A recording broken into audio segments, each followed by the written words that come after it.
아, 이 철학이 뭐 왜 필요하냐? 바로 이런 얘기하는 게 철학이라니까.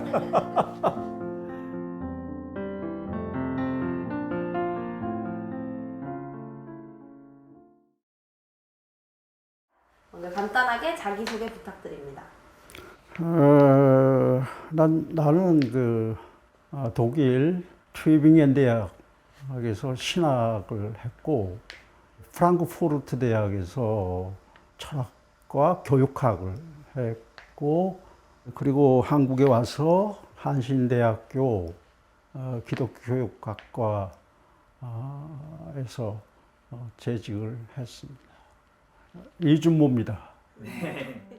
선생님의 삶 혹은 학문적 여정에서 교육, 종교, 노동, 생태의 문제는 이제 각각 어떤 계기로 문제시되어서 연구하게 되셨는지 궁금합니다. 우선 나의 삶이 상당히 학문에 영향을 미친 것 같아요. 항상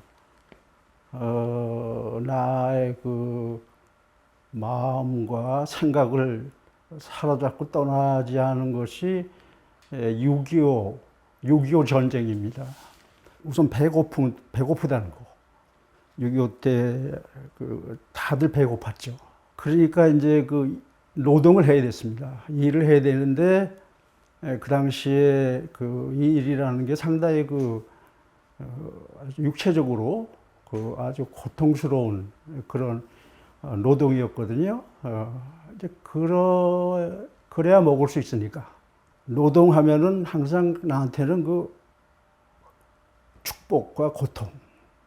이 두 개의 양면성을 띠고 그것이 항상 내 마음을 갖다 사로잡아 왔어요. 그래서 내가 노동이라는 그런 개념 가지고서 이제 철학을 했는데 그것도 그런 데서 이제 나온 게 아닌가 그런 생각을 한번 해봅니다. 상당히 오래전에 어느 잡지에 글을 썼어요. 수필인데 두 세계 사이에서 이런 제목을 가지고 글을 썼습니다. 그 두 세계라는 게 뭐냐면은 한쪽에는 도시가 있고 다른 쪽에는 농촌이 있어요. 두 세계를 동시에 이제 경험하는 그러한 지역에서 아주 어렸을 때도 살았고, 또 내가 한신대학 교수로 있을 때도 그런 세계 속에서 살았어요. 16살 때 6.25 전쟁이 났거든요. 내가 살던 곳이 서울에 있는 마포라는 데예요. 근데 이 마포라는 데가 이제 참 재미있는 데인데 이게 바로 두 세계의 바로 중간에 있어요. 넓게 이제 밭이 쭉 있는데 그 밭이 어떤 밭이냐면은 주로 채소 밭이에요. 그러니까 내가 살던 동네에는 이게 서울 도시 사람들의 생활 필수품을 조달하는 이제 그런 농사를 짓는 거예요. 우리 동네를 경계로 해가지고 한쪽 눈을 보면은 농촌이고 한쪽 눈으로는 도시지. 역시 그것이 두 세계 사이에서 산 거나 마찬가지예요. 16년 동안 이제 그렇게 살았어요. 그런데 공교롭게도 내가 이제 한신대학 직장을 가지면서 아주대학교 근처에서 살았는데, 근데 이 광교산이라는 게 재미있게 생겼는데, 꼭 내가 자라난 어린 동네 산같이, 언덕같이, 이쪽에는 수원시고, 그 능선을 넘으면 농촌이라고 이게. 어렸을 때도 그런 두 세계 사이에서 살았는데, 또 어른이 돼서도 또 역시 계속 두 세계 사이를 바라보면서 살았거든요. 나로서는 상당히 특수한 체험이고, 이것이 그 후에 내가 사유의 주제로 삼은 어떤 농촌 자연과 문명, 도시 문명 이것을 계속 생각하도록 나를 갖다가 글로 끌고 간 거가 아닌가 이런 생각을 좀 했어요. 코로나 사태 역시 선생님께서 말씀하셨던 생태재앙의 일환일 텐데요. 선생님께서는 현 코로나 상황을 어떻게 진단하시는지 궁금합니다. 믿을 만한 건 역시 생태에 관심을 가진 과학자들, 이제 생태적인 미래를 갖다가 예측할 수 있는 그런 확실한 근거를 갖다 제공해 주니까 역시 과학자들의 소리를 우리가 경청을 해야 되는 것이죠. 생태 재앙이라고 말할 수 있는 그런 어려운 상황이 오겠구나. 그런 생각을 갖다 자꾸 하게 됐어요. 그런데 철학적인 어떤 하나의 통찰력을 가지고서 오늘날의 생태 재앙을 미리 얘기한 사람이 있잖아요. 그 사람이 이제 칸트죠. 그래서 여기에 대해서는 내가 이 칸트 책에서 너무나 많이 인용을 했지만 그럼에도 불구하고 이것을 가지고서 대답에 대신하려고 하는데 그래서 내가 한번 읽겠습니다. 인간은 자연 위에 서는 데 있어서 자연에 어긋나서는 안 된다. 이러한 숙련성, 그러니까 자연 위에 서면서도 자연에 어긋나지 않는 그러한 숙련성, 이런 숙련성은 인간이 뒤에 가서야, 그리고 많은 사람들이 많은 시도들이 실패로 끝난 다음에야 지닐 수 있는 것으로 기대할 수 있으며, 그 중간 시기에는 인간은 경험의 결여가 자초하는 재앙 아래서 한숨 짓게 될 것이다. 18세기, 19세기 사이에 이 칸트가 얘기를 했거든요. 네. 자, 그래서 이게 철학을 철학답게 하는 사람들은 역시 생태재앙에 대해서도 어떤 예언적인 어떤 감수성을 갖다가 지닐 수 있게 되는구나. 그런 생각을 해보는데요. 그러나 오늘날의 상황은 지금 사실 낭떠러지를 지금 떨어지고 있단 말이죠. 개인적인 방법이라든가 무슨 공동체적인 방법이라든가 아니면 정치적 방법이라든가 이 각각의 그 특수한 영역에서 공동 목표를 향해서 각각 다른 방법으로 실천해 나가는 것이 이제 시급한 이제 그런 상황이거든요. 지금 관점과 입장의 차이가 통합이 돼가지고 어떤 한 길로 나가는 것보다 이렇게 다양하게 하나의 목표를 향해서 나아가는 것이 훨씬 목표에 도달하는, 쉽게 도달할 수 있는 그런 길을 열 수가 있지요. 공동적인 목표가 뭐냐? 어떻게든지 죽어가는 자연을 살려야 된다. 왜 살려야 되나? 먹거리 문제.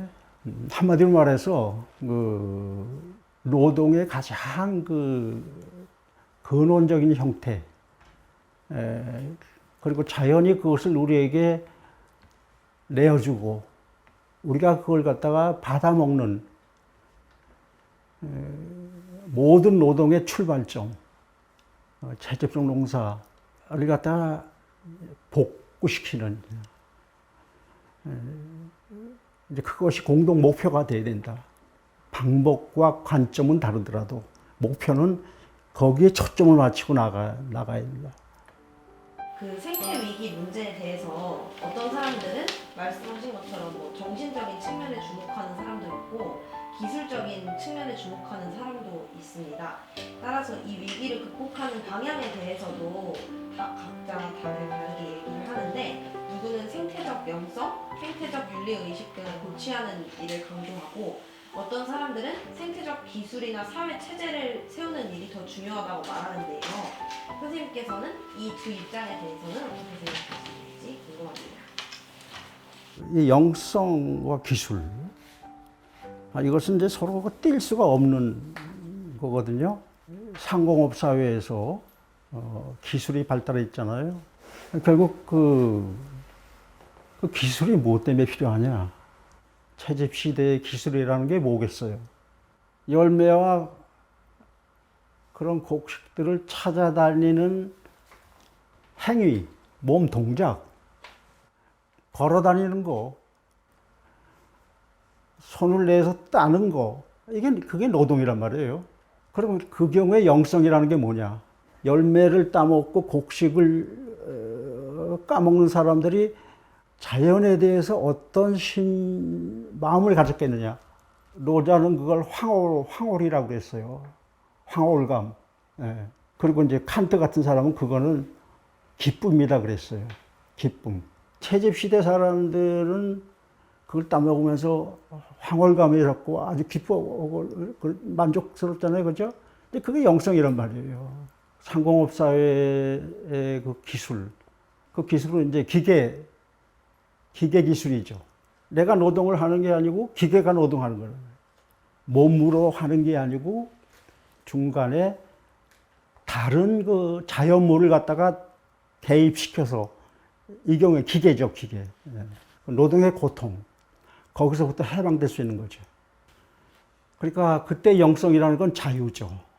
그러나 그 자유가 어디서 나온 거냐면, 이러한 그 상공업 사회의 그 기술, 첨단 기술, AI 기술, DNA 기술, 그렇게 되니까 사람들이 더 많이 일로부터 자유스럽게 될 수가 있단 말이에요.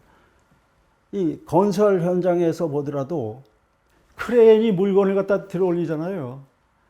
옛날에는 그걸 다 등짐을 져서 올렸다고, 사람들이. 그 사람들이 다 자유스러워졌다고. 노동으로부터 자유스러워졌다고. 근데 그 자유라는 게 지금 이제 일자리가 없는 거로 나타나잖아요. 상공업 사회에서 그 기술의 영성은 뭐냐? 그 자유죠. 자유. 근데 그건 채집 시대와 이 상공업 시대의 그 중간에는 가부장적인 농업 사회가 있었잖아요. 우리 저 동양에서 유교 사회. 유교 사회의 특징이 뭐냐? 그거는 한 집단의 인간이 다른 집단의 노동력을 지배하는 거죠. 한 가부장 사회의 그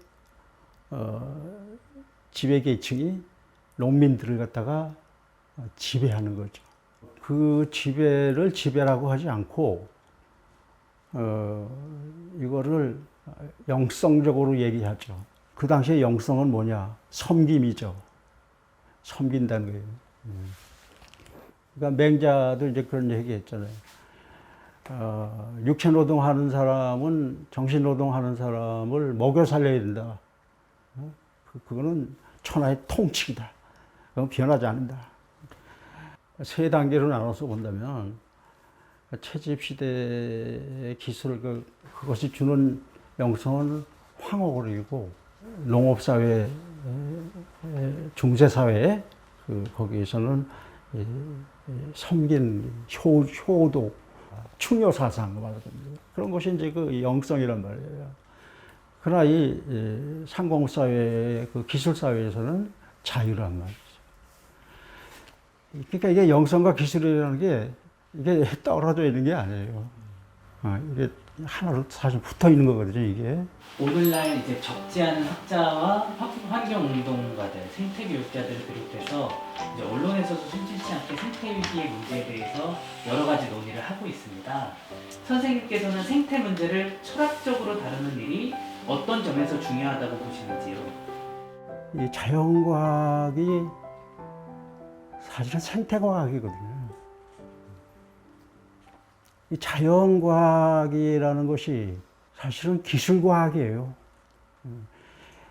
모든 기술은 자연과학에서 나왔어요. 하버마스의 언어를 사용한다면 관심과 인식, 인식과 관심. 자연과학의 방법은 인식이라고, 지식, 법칙을 알아내는 거죠. 자연이 어떻게 돌아가는가 하는 법칙을 알아내는 거죠. 자연에 대해서 편견을 가지지 않고 주관적 편견 없이 있는 자연 그대로를 객관적으로 인식한다는 얘기거든, 자기들.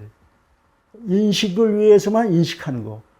자연과학의 법칙을 인식하기 위해서 나는 탐구한다, 이렇게 얘기한단 말이죠. 자연과학의 객관성이죠. 근데 사실 그러냐? 그게 아니라는 거죠. 그런 인식을 갖다가 어떤 방향으로 이끌어, 이 방향이 중요해요. 인식의 방향성. 가령 노장 철학에서 얘기하듯이 자연에 순응하기 위해서, 아니면 자연에 따라가는 척 하면서 그 법칙을 갖다가 알아내가지고 그거를 기술화시켜가지고 인간이 자연으로부터 자유스러워지고 더 편리하게 살기 위해서 그런 관심이 뒤에서 도사리고 있느냐. 그렇게 되면 자연과학의 객관성이라든가 인식의 객관성이라는 것은 사실은 허구에 불과한 거예요. 이런 입장에서 자연과학을 이제 보는 사람들은 이제 프랑크푸르트 학파인데요. 이제 나는 이제 거기서 공부한 사람이거든요. 그래서 나도 그렇게 봐요. 네. 호르카이머라는 그 이제 프랑크푸르트 학파의 학파를 연 사람이 있어요. 프랑크푸르트 학파 하면 비판 이론이에요. 자연과학의 객관성 주장할 때 비판하는 거야. 인식이 먼저냐, 관심이 먼저냐. 관심이 앞선다는 얘기예요. 자연과학에서 객관적인 법칙을 인식하려는 것은 자연을 이용하려는 관심. 그것이 그 인식을 이끌어가는 거니까 그 결과로 나온 게 뭐냐면 기술이죠. 따먹는 기술에서, 농사 짓는 기술에서 만드는 기술로 달라지는 거거든요. 그러니까 우리가 이 자연과학적인 것이 사실은 그 자연이 생명을 살리는 기술, 그것과 자연과학이 개발한 기술, 그것은 사실 동일한 거예요. 똑같은 거예요. 이 자연과학 자체를 갖다가 방법을 달리 고쳐야 된다고. 생태 자연과학으로 고쳐야 된단 말이죠. 그냥 생태적으로 이용한다 하는 것은 그런 판단을 통과해야 돼요. 자연을 죽이는 자연과학이냐, 살리는 자연과학이냐. 이거를 우리가 옥석을 가린 다음에 생태에다 사용해야 된다. 근데 이 사회과학이라는 것도 마찬가지예요. 사회과학이라는 건 자연과학과 똑같이 제휴를 하고 있어요. 이게 상공업사회에서는. 이 상공업사회의 특징은 이 노동이 분업화되면서 하나의 체계적으로 통일되어 있는 거예요. 최후의 목표는 뭐냐? 자연이죠. 그렇기 때문에 이 도시문명이라는 게 자연재앙하고 관련이 있는 거죠. 이 철학이 왜 필요하냐? 바로 이런 얘기하는 게 철학이라니까. 비판 철학이라고 이게. 프랑크푸르트 학파의 독특한 방법론이 바로 여기에 있어요. 선생님께서는 생태 철학을 머리로만 사유하지 않으시고 20년 동안 생태적 농사를 지어오신 걸로 알고 있는데요. 농사 체험을 통해서 새롭게 얻으신 깨달음이 있다면 무엇일까요? 얻은 거 크죠. 거기서 얻은 깨달음을 하나의 그 생태 방법의 서술로서 쓴 게 이제 기술과 영성, 그거죠. 내가 왜 농사를 지을 결심을 했냐면 그 이전까지 쓴 내 글들, 그거를 검증을 받고 싶어요, 사실은. 내가 헛소리 한 게 아닌가. 그럼 내가 직접 땅을 한번, 땅을 파보면 되지 않을까. 자연, 거기서 시작해가지고 노자가 얘기하는 뭐 협동 노동이라든가 무슨 뭐 자연에서는 모든 만물이 하나가 다른 거에 종속이 되지 않고 나란히 병렬 이게 평등하게 같은 지위에서 나란히 서로 노동을 하고 있다. 이제 만물병작이거든요. 과연 그런가? 그것이 바로 생태 문제의 열쇠다. 거기서부터 시작해. 만물병작하는 그런 농토를 만들 수 있다면 그거는 노자의 말이 맞다. 그리고 그것만이 유일한 희망이다. 이 죽어가는 땅을 살리는 이제 그런 아무래도 내가 직접 농사를 지어 봐야 되겠다. 그래가지고 이제 농사를 짓기 시작했는데 화학비료를 쓰지 말아야 돼요. 예를 들어서 고추 농사를 짓는데 개미들은 진딧물, 고추 그 대에다가 갖다 놓는다고. 왜 그러냐면 이 진딧물들이 식물에 액을 빨아먹고 똥구녕으로 그 단물을 갖다가 똥을 눕거든요. 그거 빨아먹으려고 개미가 이제. 근데 이 진딧물은 암놈은 날개가 없어요. 혼자 못 올라가. 반드시 개미가 옮겨줘야 돼요. 벌써 협동노동이야 그게. 이제 그러면 고추대가 그냥 새까맣게 들러붙어 있을 것 같지? 안 그래요. 왜 그러냐면 조그마한 거미들이 있어요. 이게 와글와글해요 이게. 이 조그만 거미들이 올라가 진딧물을 잡아먹는 거예요. 그러니까 여기서 이제 하나 협동노동이 이루어지는 거야. 뭐가 개미하고 진딧물하고 또 개미하고 거미하고 삼각관계를 형성하게 되는 거거든요. 만물 자화야. 노자에 나오는 만물이 스스로 화한다고 이렇게 조화를 이런 걸 깨달았죠. 수학들한테 이제 뭐 하시고 싶은 말씀이 있으시거나 당부의 말씀이 있으신지 이것만 마지막으로 여쭤볼게요. 철학은 지식이 아니에요. 사유만도 아니에요. 사상만도 아니에요. 지행합일이라고. 추상적으로 말만 다투다가 마니까 논쟁만 하다가 그냥 철학 안 하죠 사람들. 재미가 없죠. 근데 생태 철학을 하면은 정말 힘은 들지만 정말 내가 살아있는 가치가 있구나. 내가 이 자연을 위해서 또 넓게 보면 우주를 위해서 내가 그래도 뭐 하는구나 라는 그 어떤 하나의 자기 존재감 이런 거를 느낄 수 있고 그래서 그 철학을 하면 더욱더 하게 되죠. 그 다음에 일반 환경운동가라든가 이런 사람들에게는 뭐 내가 아까 얘기한 하나의 목표를 정해가지고 이 생태적 채집성 농사를 복구시키는 거기에다 어떤 형태의 운동을 하든 그거를 공동적인 목표로 삼고 나가야 된다. 그런 얘기를 하고 싶은 거죠.